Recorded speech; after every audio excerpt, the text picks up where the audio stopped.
Kenny Woo! Omega's title reign saw him not only win the AEW World Title, defeat Jon Moxley in a death match, he beat Rich Swann to become the TNA and Impact Wrestling World Champion. He won the AAA Mega title. He defended all three titles successfully at multiple points throughout this run before eventually losing the TNA title to Christian Cage earlier this year.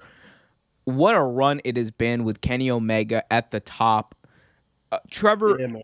recently it's come out that Kenny Omega has had a plethora of injuries. We knew he was kind of working injured, but it's come out recently that Kenny Omega has major injuries and major wear and tear on his shoulders and his neck. He apparently cannot move his neck all the way back. His shoulders, he can't lift more than 45 pounds. And he was even quoted as saying earlier this week that I don't need to wrestle. I don't need my shoulders to wrestle. So this is a guy who's basically given it his all for this run. Is it time for Kenny Omega to finally just take some time off? Absolutely. Absolutely, man. You almost held the belt for what, entire year?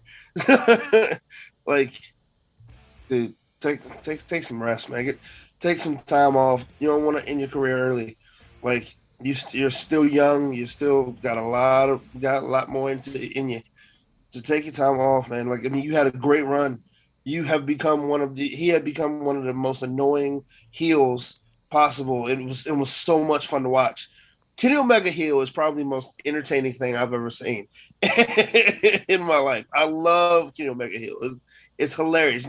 Young Bucks heel, the whole all elite heel being heel is hilarious, and it was a great run.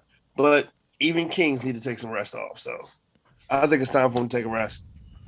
Yeah, I mean, once it gets to a point where you say like you can't lift things past 45 pounds, once it gets to a point where you can't move your neck, I think it's time to seriously take a look at your body. And we heard reports about this. Remember, we talked about this even on the show that Kenny Omega had, he had been basically wrestling injured for most of this Right. big run, and so that was always in the background. That was always in the background, but it was never, I guess, more apparent than now because he actually talked about it openly on I believe he was doing a chiropractor session on YouTube, and he He talked about was, it. yeah.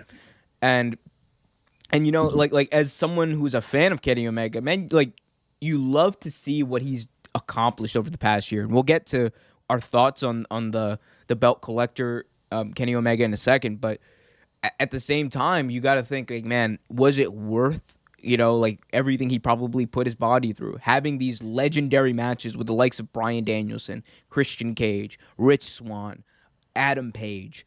Like, was all of that worth it? Working injured week in, week out, carrying multiple companies on your back, wrestling at Triple Mania against Andrade El Idolo. Like all of this stuff. Like, at what point do you say, man, like maybe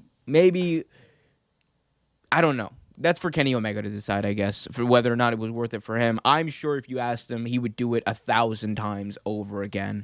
Definitely. But I don't know. Like and that is like that's the I guess reckoning fans have to come to, that these people who we love, these people who entertain us, they are again always putting their body through the most. And I don't think there's anyone over the past year who really put his body or her body through the most than Kenny Omega. No. Um, and it's mostly highlighted by his title reign. Like I mentioned, what he did, beating Rich Swann for the TNA title, beating Christian Cage at All Out, beating or successfully defending the Mega Championship multiple times, winning the AEW World Title, doing a death match, which forget the ending, but it was an Yeah. amazing match before that and a brutal match at that. Like he put through his body through a lot. And I guess my question to you is, with this whole belt collector gimmick seeming to be wrapping up or having wrapped up, how will Kenny Omega's run here, this big title reign, the belt collector year of the year of Omega, how will that be remembered, do you think, by fans? I think it might be remembered if you're an actual fan, a diehard fan. I think it might be remembered as one of the greatest things anyone's ever seen, because it's one of the things that you don't see a lot of. You don't see you know wrestlers have different titles in different companies, things like that, but you don't see it announced like you do in AEW. And like with that with them doing that, it also puts the wrestlers on a different, different pedestal than your wrestlers in the past. I mean, Scott Norton had championships over in that promotion we won't say, and he also, but in WCW you didn't see him carry it around. Scott Norton was a decorated champion in other federations, but you didn't see him carry those championships around. In AEW, you see these wrestlers allowed to carry their championships around along with the championships they have there. So it kind of puts them on a different pedestal and put them in a different light. And it's great to see. And I think fans will remember that as history in the making. You know what I mean? Is a historic moment in wrestling. Yeah, I mean, also think about what he accomplished. Like, people want to say, "Oh, he just won the belts at Impact and AAA," and then he didn't really have like too much of a I guess, for lack of a better phrase, impact on their business. I'm like, he totally did. Impact Yeah, he Wrestling did. had some of their best pay-per-view buys with Kenny Omega headlining pay-per-views. Sure did. Triple Mania, I believe, was one of the most bought Triple Manias ever, with Kenny Omega headlining. All Out was the most bought non-WWE pay-per-view since 1999. Sure did. We don't know what the full results are on the pay-per-view buys for Full Gear, but those are probably going to be very good, at least somewhere in that 200,000 range. So Kenny Omega is someone who, whatever we want to say, what we want to say that, oh, he's like, there are people who will just bring up any excuse for Kenny Omega. Oh, if he had wrestled a WWE schedule, he wouldn't even be on top. And I'm just like, okay, cool. It's probably a good thing he's not wrestling a WWE schedule, because his career probably would have been shortened by 10 years had that been the case. And people can say all they want, like, oh my God, like he's what the most annoying thing, Trevor, is for me, when I hear on Twitter, is like this weird argument about AEW not having live events, therefore their wrestlers either shouldn't be paid as much, or they That's my computer. Sorry.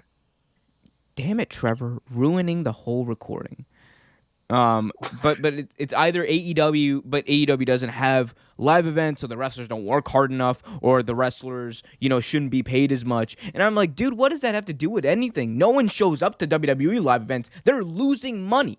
WWE loses money with their live events that they run up until now, because they finally returned, but before they were losing money. So the entire live events business, I think, needs to be kind of readdressed in the way that it's done. It's good that smaller markets get availability to pro wrestling. I think if you run a live event schedule, like a kind of like a mini tour every few months, that's cool. But I think week to week, that burns people out. Hell, going to work on a regular basis for regular people burns them out. What do you think throwing your body on the ground does for a living night in, night out? It destroys people's joints. It destroys people's lives.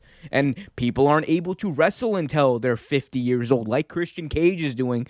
Say what you want, on a limited schedule. Guess what? He's having great matches week in, week out, and that's fine. And I think as fans, man, we should want wrestlers to be able to walk when they're 60, to be able to play with their grandkids, to be able to play with their family, and walk and do normal things and enjoy themselves for having entertained us all those years. Like, we're not entitled to them, literally killing themselves over time and destroying their bodies. No. Like that's the thing that annoys me the most. Like, you have these people who want these wrestlers to hurt. Yeah. Thanks for watching this video from Real Take Sports Talk. Remember to like, share, subscribe, hit that notification bell so you get notified whenever a new video is released. Also, remember to check out our live show every single Thursday at 8 p.m. right here on the YouTube channel. And remember, keep it real.